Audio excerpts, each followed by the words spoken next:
बिस्मिल्लाहिर्रहमानिर्रहीम। अस्सलाम वालेकुम everyone. I am Faizan Ahmad and students, today we will do exercise 3.5। Students, exercise 3.5 में जो टॉपिक हमने डिस्कस करना है बहुत ही सिंपल एक्सरसाइज है। ठीक है, इसके टोटल 6 क्वेश्चंस हैं। ठीक है जी, छोटी सी एक्सरसाइज है, टोटल 6 क्वेश्चंस हैं इसके। 3.5 एक्सरसाइज को स्टार्ट करने से पहले मैं इसकी थोड़ी सी थ्योरी आपको समझाना चाहता हूँ, वो समझें।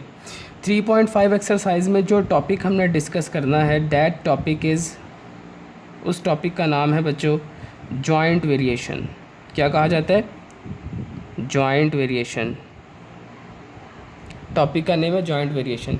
अब ये जॉइंट वेरिएशन क्या होती है, इसको समझने के लिए आप ज़रा रिकॉल करें। मैंने आपको वेरिएशन की 2 टाइप्स बताई थी, एक होती है डायरेक्ट वेरिएशन और एक होती है इन्वर्स वेरिएशन। याद है आपको? ठीक है, 2 टाइप्स थी वेरिएशंस की, एक थी डायरेक्ट और एक थी इन्वर्स। तो जॉइंट वेरिएशन बेसिकली क्या होती है? जॉइंट वेरिएशन बेसिकली दोनों वेरिएशंस का कॉम्बिनेशन होता है, डायरेक्ट का भी और इन्वर्स वेरिएशन का भी। अगर हम डायरेक्ट वेरिएशन और इन्वर्स वेरिएशन को कंबाइन कर दें, जॉइंट कर दें उनको आपस में, तो that new variation is known as joint variation. ठीक है, तो जॉइंट वेरिएशन को कहा जाता है it is a combination of direct and inverse variations. Joint variation क्या होती है बच्चों? डायरेक्ट और इन्वर्स वेरिएशंस का कॉम्बिनेशन होता है। ठीक है, ये इसकी डेफिनेशन है। अब मैं आपको इसको एग्जांपल से समझाता हूँ। सपोज़ करें हमारे पास लिखा है x varies directly as y and inversely as z। एक ये स्टेटमेंट हमें गिवन है। क्या स्टेटमेंट गिवन है ज़रा समझें। x varies directly as y, हमें कहा गया कि जो x है वो y के साथ डायरेक्टली वेरी कर रहा है, एंड इन्वर्सली एज z, और x जो है वो z के साथ कैसा वेरी कर रहा है? इन्वर्सली वेरी कर रहा है। तो अगर मैं इन दोनों बातों को लिखूं तो मैं किस तरह से लिखूंगा बच्चों? मैं पहले लिखूंगा x varies directly as y, तो ये बनेगा x is directly proportional to y, यही साइन होता है। ठीक है, और x इन्वर्सली प्रोपोर्शनल है z के साथ, तो इसको कैसे लिखेंगे हम? इसको लिखेंगे हम x is inversely proportional to, इस तरह से 1/z। बात समझ में आ गई? इस पूरी स्टेटमेंट को हम इस तरह से 2 पार्ट्स में लिखेंगे। पहले x और y का रिलेशन कैसा है? डायरेक्टली, तो मैंने डायरेक्टली का सिंबल यूज़ किया। उसके बाद x और z में कैसा रिलेशन है? इन्वर्सली, तो मैंने इन्वर्सली का रिलेशन यूज़ किया। ठीक है, अब हमारे पास 2 वेरिएशंस आ गई हैं। अब आप क्या करें, इन दोनों वेरिएशंस को, एक डायरेक्टली वेरिएशन है और एक इन्वर्स वेरिएशन है, आप इन दोनों को आपस में ज्वाइन करें इन दोनों को। जैसे ही हम इन दोनों को ज्वाइन करेंगे, कंबाइन करेंगे, तो हमें मिलेगा x is directly proportional to का साइन आया। ठीक है, y इंटू 1/z, ये दोनों वैल्यूज़ आपस में मल्टीप्लाई हो जाएंगी, लेफ्ट साइड राइट साइड वाली y और 1/z आपस में मल्टीप्लाई हो जाएंगे, और x 2 दफ़ा हम 1 दफ़ा लिखेंगे। इस तरह से हम कंबाइन करते हैं 2 वेरिएशंस को। तो जब मैं इसको फर्दर सिंप्लीफाई करूँगा तो ये बन जाएगा x directly proportional to y/z। ठीक है बच्चों, अब ये जो हमारे पास एक वेरिएशन आई है, अब ये जो एक वेरिएशन है हमारे पास, that variation is known as joint variation. क्या कहते हैं बच्चों इसे हम? Joint variation. तो आई होप कि आपको जॉइंट वेरिएशन का कॉन्सेप्ट समझ में आ गया। ठीक है जी, इस 3.5 एक्सरसाइज में हमने जॉइंट वेरिएशन से रिलेटेड ही क्वेश्चंस करने हैं। एक और इम्पॉर्टेंट बात सुन लें, 3.5 एक्सरसाइज में जो वर्किंग है बच्चों, वो बिल्कुल 3.2 एक्सरसाइज जैसी है। ठीक है, जो वर्किंग मैंने आपको 3.2 एक्सरसाइज में सिखाई थी, जो मेथड मैंने आपको 3.2 में बताया था, बिल्कुल वही मेथड मैंने इस एक्सरसाइज में भी यूज़ करना है। तो आप मेक श्योर कर लें कि आपने 3.5 का जो आज का लेक्चर है, इसको देखने से पहले मेक श्योर कर लें कि आपने 3.2 का जो लेक्चर है वो देखा हुआ है। ठीक है, क्योंकि मैंने मैक्सिमम बातें इस एक्सरसाइज में डिस्कस की हुई हैं, वही बातें आज के वीडियो में भी डिस्कस होंगी। ठीक है बच्चों, तो 3.2 का लेक्चर जो है वो लाजमी देखें आप, देन आपको 3.5 की बेहतर समझ आएगी। अब हम स्टार्ट कर रहे हैं 3.5।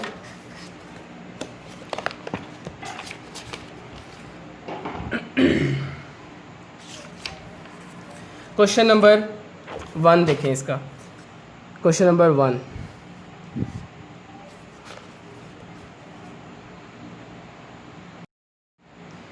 जी स्टूडेंट्स, हम क्वेश्चन नंबर 1 कर रहे हैं इस एक्सरसाइज का। उसकी स्टेटमेंट देखें। इफ़ एस वेरीज, बड़े ही ध्यान से आपने क्वेश्चन को पढ़ना है, समझना है, ठीक है। If s varies directly as u square, हमें कहा गया है कि जो एस है वो डायरेक्टली वेरी कर रहा है यू स्क्वेयर के साथ, ठीक है। एंड इन्वर्सली एज वी, और वी के साथ कैसे वेरी कर रहा है, इन्वर्सली वेरी कर रहा है। And s is equal to 7 when u is equal to 3 v is equal to 2। Find the value of s when u is equal to 6 and v is equal to 10। यहाँ पे जो word find है ज़रा मैं इसको highlight कर रहा हूँ, ठीक है, अंडरलाइन कर रहा हूँ। क्यों कर रहा हूँ अभी बात समझ में आएगी आपको। करना क्या आपने करना ये है कि फाइंड से पहले तक जितनी इन्फॉर्मेशन गिवन है वो सारी की सारी इन्फॉर्मेशन लिखें पहले, ठीक है। मुझे क्या गिवन है पढ़ते जाएं और डाटा बनाते जाएं साथ साथ। पहली इन्फॉर्मेशन गिवन है कि s varies directly as u square, तो मैं लिखूँगा s directly proportional to u square, ठीक है जी। आगे and s inversely as v, s और v के दरमियान कौन सा रिलेशन गिवन है, इन्वर्सली का, तो हम लिखेंगे s is inversely proportional to v। Inversely की दफ़ा में इसी तरह लिखते हैं ना 1 ओवर करके, ठीक होगी बात। यहाँ तक लिख लिया, आगे पढ़ें। And s is equal to 7, s कितना दिया हुआ है, 7 दिया हुआ है। अब आप ज़रा यहाँ पे 2 लाइंस को मैं छोड़ रहा हूँ, वो भी पता चलेगा आपको कि मैंने क्यों किया है। पहले मैं डाटा लिख रहा हूँ, s कितना है 7, तो s इज़ इक्वल टू 7 है।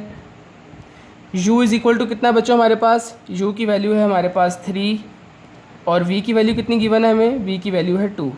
यहाँ तक लिख लिया आपने, कोई कन्फ्यूजन तो नहीं। अब क्या करना है आपने बच्चों, ये जो 2 वेरिएशंस ऊपर हमारे पास हैं, s directly proportional to u square और s inversely proportional to v, आप इन दोनों को ज्वाइन कर दें, ठीक है। तो इधर लिखें बाय कंबाइनिंग या बाय ज्वाइनिंग, ठीक है। जब मैं इनको कंबाइन करूँगा तो क्या मिलेगा मुझे, it will become s directly proportional to u square over v। u 1 के साथ मल्टीप्लाई हो गया, ये वाला u 1 के साथ मल्टीप्लाई हुआ तो u ओवर v स्क्वायर बन गया, और s को हमने एक दफ़ा लिखा, इसको हमने ज्वाइंट कर लिया, ठीक है जी। कोई कन्फ्यूजन तो नहीं है, यहाँ तक क्लियर है। अब क्या करना है आपने, अब बड़े ही ध्यान से सुने। अब ये जो वैल्यू हमें गिवन है, ये वाली जो हमारे पास जॉइंट वेरिएशन बना है, आप इसको टेक करें, ठीक है, इसको टेक करें आप।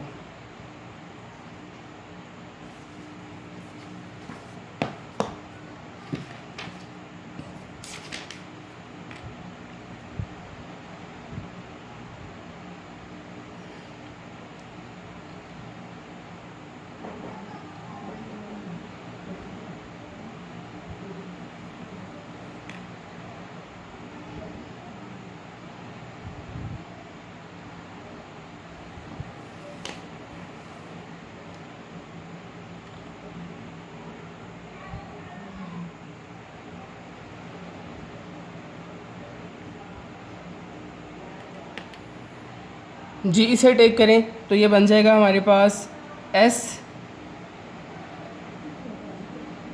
u ओवर v, ये गिवन है, ठीक है। अब जैसे ही बच्चों हमने 3.2 में ये बात सीखी थी कि जब ये वाला साइन आता है, प्रोपोर्शनैलिटी का साइन आता है, तो हम इस साइन को क्या करते हैं, इज़ इक्वल टू में कन्वर्ट कर देते हैं और साथ के मल्टीप्लाई कर देते हैं, ठीक है। इज़ इक्वल टू और के ऐड कर देते हैं, और साथ वाली जो वैल्यू वो एज इट इज़ ही रहेगी, यू स्क्वायर ओवर वी। यहाँ तक आ गए। हमने क्या किया, हमने इस प्रोपोर्शनैलिटी के साइन को कन्वर्ट कर दिया इज़ इक्वल टू के में, और बाकी सेकंड वैल्यू जो है वो एज इट इज़ रहेगी। इसका नाम आप रख दें इक्वेशन नंबर 1। ये वही वर्किंग है जो 3.2 में बताई थी मैंने। हमेशा इसका नाम क्या रखेंगे आप, इक्वेशन नंबर 1 रख दिया, इक्वेशन नंबर 1 नाम। अब आपने क्या करना है, आपके पास ये जो वैल्यूज़ थी एस की, यू की, वी की, वो इसमें पुट करें। तो आप लिखें put s is equal to 7, u is equal to 3, v is equal to 2 in equation 1।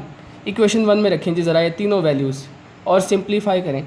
S की जगह आ गया बच्चों 7, के एज इट इज़, यू की वैल्यू कितनी है हमारे पास, यू की वैल्यू है 3, तो 3 का स्क्वायर डिवाइडेड बाय वी कितना है, वी की वैल्यू 2 है। सारी वैल्यूज़ पुट इन कर दी आपने। अब आप इसको जस्ट सिंप्लीफाई करें। 2 यहाँ पे क्या हो रहा है बच्चों, डिवाइड, इधर आके मल्टीप्लाई हो जाएगा। 2 7 ज़ार 14, के एज इट इज़, 3 का स्क्वायर कितना होता है बच्चों 9। हमें तो के की वैल्यू चाहिए, तो 9 यहाँ पे मल्टीप्लाई इधर आके क्या हो जाएगा डिवाइड, तो हमारे पास के की वैल्यू आ जाएगी 14/9। ये आ गई हमारे पास k की वैल्यू। सेकंड काम हो गया। मैंने आपको बताया है था 3.2 में कि इस तरह के क्वेश्चंस में हम 3 काम करते हैं। इक्वेशन 1 बनाते हैं, k की वैल्यू निकालते हैं और इक्वेशन 2 बनाते हैं। इक्वेशन 2 कैसे बनाते हैं? ये जो k की वैल्यू आपके पास आई है, आप इसको पुट कर दें इक्वेशन 1 में। किस में पुट कर दें? इक्वेशन नंबर 1 में। ज़रा रखें इक्वेशन 1 में। तो इक्वेशन 1 में k की जगह आ जाएगा 14/9, बाकी सब वेरिएबल्स एज इट इज़ ही रहेंगे। तो ये बनेगा s is equal to k की जगह आ गया 14/9, बाकी u²/v एज इट इज़ है। इसका नाम बच्चों आप हमेशा रखेंगे सेकंड इक्वेशन। ठीक है, यहाँ तक कोई कन्फ्यूजन तो नहीं? ये 3 काम आपने हर क्वेश्चन में करने हैं। इक्वेशन 1 बनानी है, इक्वेशन 1 में से k की वैल्यू निकालनी है और k की वैल्यू को इक्वेशन 1 में पुट करके सेकंड इक्वेशन बना लेनी है। ये 3 काम कर लिए।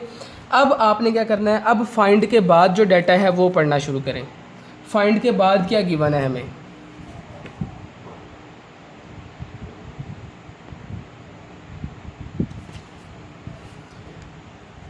जी, फाइंड के बाद हमें गिवन है find the value of s। हमने s की वैल्यू फाइंड आउट करनी है when u is equal to 6 and v is equal to 10। हमें u की वैल्यू 6 गिवन है, v की वैल्यू 10 गिवन है और s फाइंड करना है। तो अब आपने करना ये है कि ये जो वैल्यूज़ आपको गिवन हैं, ये वैल्यूज़ आपने सेकंड इक्वेशन में पुट कर देनी है, आपको s मिल जाएगा। जो अननोन है उसकी वैल्यू मिल जाएगी। तो u कितना है? 6, v कितना है? 10। पुट करें इसमें।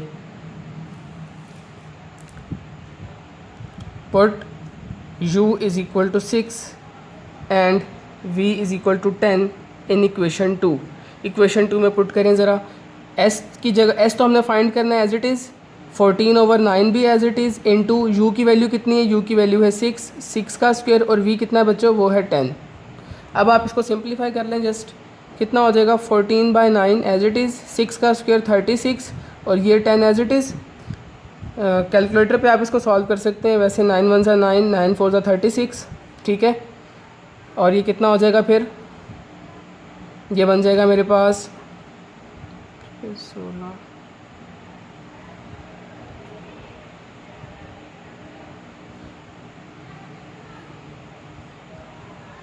56/10 बना। ठीक है, अब आप इसको कटिंग करेंगे ऊपर नीचे, 2 के टेबल पे कटिंग हो रही है, तो आपके पास s की वैल्यू आ जाएगी बच्चों 28/5। कितनी आ गई? 28/5। और यही वैल्यू हमने फाइंड आउट करनी थी, यही हमारा आंसर है। So simple question. ठीक है बच्चों, बात समझ में आ गई? बाकी जो क्वेश्चन है वो भी इसी पैटर्न पे हम सॉल्व करेंगे। ये था क्वेश्चन नंबर 1। अब हम आगे चल रहे हैं। क्वेश्चन नंबर 3 देखें पहले, मैं 2 भी करवाता हूँ। जी स्टूडेंट्स, अब थर्ड क्वेश्चन की स्टेटमेंट देखें। If y varies directly as x³ and inversely as z² and t। हमें कहा गया है कि जो y है वो x³ के साथ डायरेक्टली वेरी कर रहा है और जो y है वो z² के साथ इन्वर्सली वेरी कर रहा है एंड t के साथ भी इन्वर्सली वेरी कर रहा है। ठीक है ना, बात समझ में आ गई? And y is equal to 16 when x is equal to 4, z is equal to 2, t is equal to 3। Find the value of y when x is equal to 2, z is equal to 3 and t is equal to 4। हमने y की value find out करनी है। तो क्या करेंगे हम? सबसे पहले मैंने आपको बताया था कि फाइंड से पहले तक जितनी इन्फॉर्मेशन है वो पहले नोट डाउन करें। मेरे पास लिखा है y varies directly as x³, तो मैं लिखूँगा y directly proportional to x³ and y inversely proportional है z² के साथ, तो y inversely proportional to 1/z² and y inversely proportional है t के साथ, तो y inversely proportional to t। ठीक है जी, सबसे पहले हमने इस तरह से लिख लिया सिंबल की फॉर्म में। अब आप इन तीनों को ज्वाइन करें, कंबाइन कर दें ताकि हमें जॉइंट वेरिएशन मिल जाए। By joining we get, join करें इन तीनों को। तो जब इन तीनों को ज्वाइन करेंगे तो y तो 3 दफ़ा है, y 1 दफ़ा लिखेंगे और x³ इंटू 1 सब कुछ आपस में मल्टीप्लाई हो जाएगा। तो ये बन जाएगा बच्चों हमारे पास x³ divided by z² t। ठीक है, राइट हैंड साइड पे जो वैल्यूज़ हैं वो सारी वैल्यूज़ आपस में मल्टीप्लाई होकर ये बन गया x³ over z² into t। ठीक है यहाँ तक? अब क्या करेंगे आप? ये जो वेरिएशन का साइन है, ये प्रोपोर्शनलिटी का साइन है, आप इसको इज़ इक्वल टू के में कन्वर्ट करें और साथ जो वैल्यू है वो एज इट इज़ रहेगी एक्स क्यूब ओवर जी स्क्वेयर इंटू टी। यहाँ तक आ गए, ठीक है। इसका नाम हम क्या रखते थे हमेशा, इक्वेशन नंबर 1। अब और क्या क्या गिवन है हमें, y की वैल्यू कितनी है 16, तो आप लिखें put y is equal to 16, x is equal to 4, z is equal to 2 and t is equal to 3। ये सारी वैल्यूज़ इक्वेशन नंबर 1 में पुट कर दें, ठीक है। रखें ज़रा इक्वेशन नंबर 1 में, तो यहाँ से हमें k की वैल्यू मिलेगी। y की वैल्यू कितनी है 16 है, तो इसकी जगह 16 आ गया, k as it is. x की वैल्यू मेरे पास बच्चों है 4, तो 4 का cube divided by z square, z की वैल्यू है 2, तो 2 का स्क्वेयर, और t की वैल्यू है 3 इंटू 3। यहाँ तक आ गए, कोई मसला तो नहीं यहाँ तक। अब आप इसको सिर्फ सिंप्लीफाई करें, 16 इज़ इक्वल टू के इंटू 4 का क्यूब होता है 64, 2 का स्क्वेयर 4 इंटू 3, 16 के इंटू 64 ओवर 4 3 ज़र होता है बच्चों 12, ठीक है जी। 12 यहाँ पे डिवाइड इधर आके क्या हो जाएगा मल्टीप्लाई, तो 16 को 12 के साथ मल्टीप्लाई करें, कितना आएगा बच्चों, आई थिंक ये बन जाएगा मेरे पास 160, 70, 80, 90, 192, 192 इज़ इक्वल टू के इंटू 64, 64 यहाँ मल्टीप्लाई इधर आके डिवाइड कर दें, तो के की वैल्यू आ गई 192 ओवर 64। इन दोनों की कटिंग करें ऊपर नीचे अगर होती है तो जी। जब आप इसको कैलकुलेटर पे सॉल्व करेंगे बच्चों, तो आपके पास के की वैल्यू आ जाएगी 3। कितनी आ गई वैल्यू 3, तो हमारे पास के की वैल्यू आ गई के इज़ इक्वल टू 3। के की वैल्यू भी फाइंड कर ली। अब क्या करेंगे हम, इस के की वैल्यू को इक्वेशन नंबर 1 में पुट करके सेकंड इक्वेशन बनाएंगे। तो पुट इन 1, इसको 1 में पुट करें। जब 1 में पुट करेंगे तो ये बन जाएगा मेरे पास y इज़ इक्वल टू 3, के की जगह 3 आ गया, बाकी सब कुछ as it is z square over t. इसका नाम क्या रखते हैं हम, सेकंड इक्वेशन। जी स्टूडेंट्स देखें, अब हमने यहाँ पर सेकंड इक्वेशन बना ली है, y is equal to 3x cube divided by ji square t. अब हम क्या करेंगे, फाइंड के बाद जो डाटा है वो क्या है, find the value of y। हमने y की वैल्यू फाइंड आउट करनी है when x is equal to 2, z is equal to 3 and t is equal to 4। अब ये जो 2, 3 एंड 4 वैल्यूज़ हैं, इसको आप सेकंड इक्वेशन में पुट कर दें, ठीक है। तो देखिए हम किस तरह से पुट करेंगे।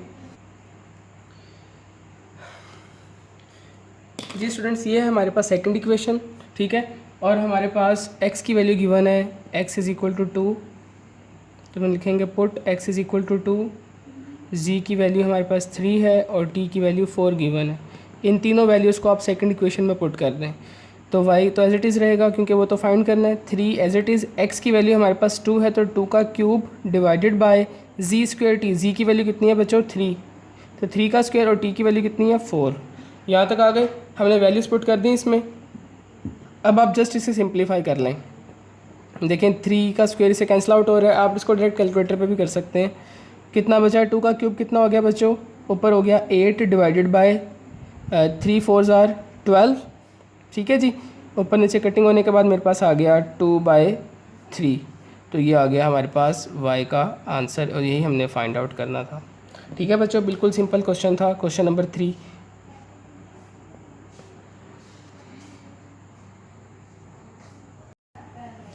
सेकंड क्वेश्चन अब करने लगे हैं हम। जी बच्चों, अब क्वेश्चन नंबर 2 की स्टेटमेंट देखें। इफ़ W वेरीज जॉइंटली, अब वेरीज जॉइंटली का वर्ड आया। अच्छा, एक नया वर्ड है, इसको भी हम समझते हैं कि इसको हम किस तरह से लिखेंगे। अभी तक तो वेरीज डायरेक्टली या वेरीज इन्वर्सली होता था, अब आया है varies jointly. If W varies jointly as x, y square and z and W is equal to 5 when x is equal to 2, y is equal to 3, z is equal to 10। Find W when x is equal to 4, y is equal to 7 and z is equal to 3। हमें ultimately W की value find out करनी है। तो सबसे पहले मैं क्या करूँगा, फाइंड से पहले जो इन्फॉर्मेशन है वो लिखेंगे। अच्छा बच्चों, यहाँ पे आया है कि W varies jointly as x, y square and z। Varies jointly का मतलब ये होता है कि ये जो वेरिएबल W है उसको हम इस तरह से लिखेंगे, W is directly proportional to. Varies jointly का मतलब डायरेक्टली प्रोपोर्शनली समझ लें आप, ठीक है। और ये सारी वैल्यूज़ जो हैं, तीनों वैल्यूज़, इनको प्रोडक्ट में लिख दें, एक्स वाई स्क्वेयर जी। इसका मीनिंग होता है बच्चों वेरीज जॉइंटली, इसे वेरीज जॉइंटली कहा जाता है। ठीक है, वेरीज जॉइंटली में हम क्या करते हैं, ये वाला साइन यूज़ करते हैं और ये जो दूसरे नंबर्स होते हैं उनको प्रोडक्ट की फॉर्म में लिख देते हैं। ठीक है जी, अब प्रोपोर्शनलिटी का साइन ख़त्म करेंगे तो इज इक्वल टू के आया एक्स वाई स्क्वेयर जी। इसका नाम क्या रखते हैं हम, इक्वेशन नंबर 1। आ गए यहाँ तक। अब आगे पढ़ें, w इज़ इक्वल टू 5, तो आप लिखें इधर put w is equal to 5, x is equal to 2, y is equal to 3, z is equal to 10 in equation 1। Equation 1 में सारी वैल्यूज़ रख दें। w की वैल्यू 5 आ गई, k तो हमने फाइंड करना है, x की वैल्यू 2, y की वैल्यू 3 है तो 3 का स्क्वायर हो गया बच्चों, और z की वैल्यू 10 है तो इंटू 10। यहाँ तक आ गए, कोई कन्फ्यूजन तो नहीं है। अब आप इसको सिंप्लीफाई कर लें, 5 एज इट इज़, यहाँ पर k भी एज इट इज़, ये कितना हो जाएगा 2 इंटू 9 इंटू 10 करें कितना हो जाएगा ये बताएं। 2 9s are 18, 18 10s are 180, तो ये हो गया k इंटू 180। अब 180 यहाँ मल्टीप्लाई करा के डिवाइड कर दें 5 ओवर 180, तो आपके पास बच्चों k की वैल्यू कितनी आ गई, it will become 1 over 5 3s are 5 6 are 30। k की वैल्यू आ गई बच्चों हमारे पास 1/36। k की वैल्यू कितनी आई, 1/36। अब आप क्या करेंगे, इस k की वैल्यू को इक्वेशन 1 में पुट कर दें, पुट इन 1। बच्चों सारी वर्किंग प्रीवियस क्वेश्चंस की तरह है, कोई भी न्यू चीज़ नहीं है इसमें। 1 में रखें तो ये बन जाएगा मेरे पास w is equal to k की जगह आ गया 1/36, x as it is, y square भी एज इट इज़, z भी एज इट इज़। इसका नाम हम रखते हैं सेकंड इक्वेशन। ठीक होगी बात यहाँ तक। अब हम आगे पढ़ेंगे फाइंड से। फाइंड w, हमने w की वैल्यू फाइंड करनी है when x is equal to 4, y is equal to 7 and z is equal to 3। x 4 है, y 7 है, z 3 है, ये तीनों वैल्यू सेकंड इक्वेशन में पुट कर दें। Put x is equal to 4, y is equal to 7 and z is equal to 3 in second equation. ये put करें, w एज इट इज़ आ जाएगा क्योंकि ये तो हमने फाइंड आउट करना है। Find w 1/36 as it is, x की वैल्यू कितनी है 4, तो इंटू 4, y की वैल्यू 7, 7 का स्क्वायर, और z की वैल्यू है 3। यहाँ तक आ गए। अब आप इसको जस्ट सिंप्लीफाई करें, कैलकुलेटर्स आपके पास है।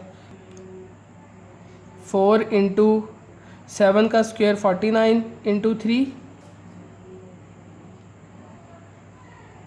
ठीक है, अब आप इसकी कटिंग कर लें। मेरे पास अभी कैलकुलेटर तो नहीं है फ़िलहाल, मैं इसकी वैसी कटिंग करता हूँ।